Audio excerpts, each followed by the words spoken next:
Hi, my name is vanBlommesteyn. I'm a candidate for Congress from New Hampshire's 2nd Congressional District, and I'm an independent.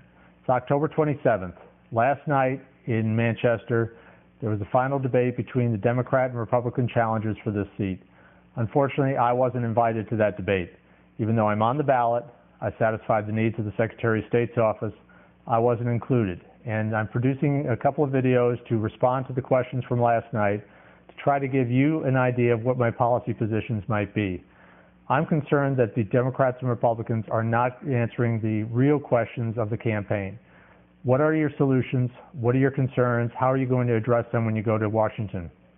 If a person or a candidate will not answer the questions to a voter or to a person who's asking a panel question, what can we expect of that individual when they go to Washington? I expect somebody, when they ask me a question, they get an answer.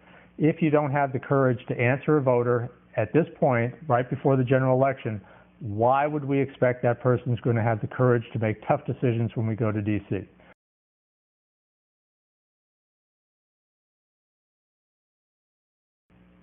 Partisanship is one of the key issues, I think, in this campaign, and where I'm very different than either of the Democratic or Republican challengers. I'm an independent. I have no party affiliation. I promise I will not caucus with any party if I'm elected to Congress. I will stay independent and work for the best solutions to the problems that we face. I don't feel that the partisanship is moving us forward at this point. The parties seem more interested in protecting their own interests than looking at the country as a whole and trying to move us forward. So I will stay as an independent. I will fight against partisanship. I will fight for solutions. I don't care if it's a conservative Republican or a liberal Democrat. If the solution is correct and good for the country, I will support it. I hope to be a unifying force in the Congress, because having somebody who is not affiliated with either party might be a benefit, so that we have a way to build on a consensus instead of fighting continually from the left or the right.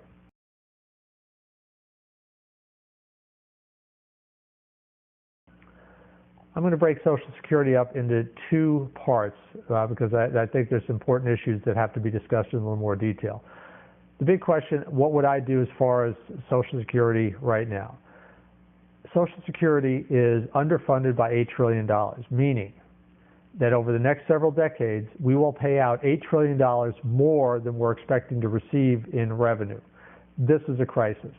We need to make changes. It's going to require sacrifice on everybody's part if we're going to keep the system viable.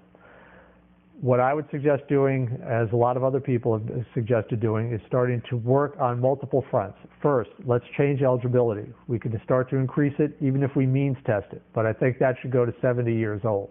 We are living longer, substantially longer than when Social Security went in 1935. That's an alternative to reduce the drain on Social Security and share some of the pain by having those of us that will be retiring taking benefits later than we would otherwise under the current law.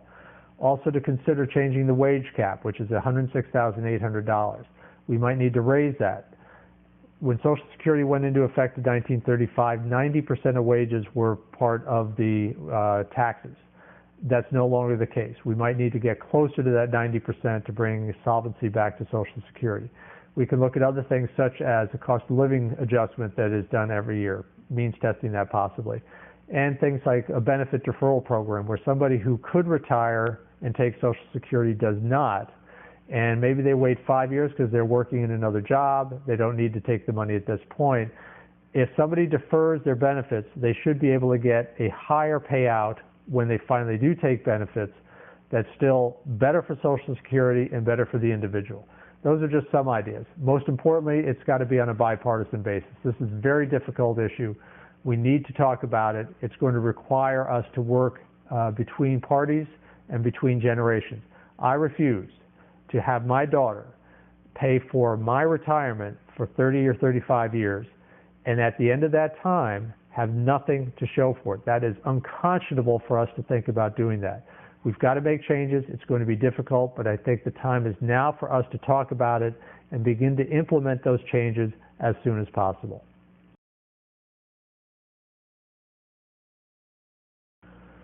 Social Security Trust Fund is something that's been talked about on the campaign trail and frustrates me to no end.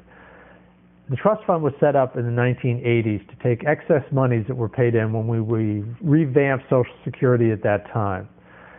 People recognized that without putting in extra money, when baby boomers started to retire about this time, that Social Security would run a huge deficit. So we set up this trust fund to collect those monies and save them so that when baby boomers retire, there would be money available to pay for them and we wouldn't need to take money out of the general fund. Over the past 25 years, Democrats and Republicans have taken $2.6 trillion from the fund that was designed to be available for retirement and have spent the money. There's $0 in the trust fund. There is nothing to pay out at this point. Candidates continue to say that Social Security is solvent until 2037, based on the fact that there would be assets in the trust fund. This is a complete distortion of reality.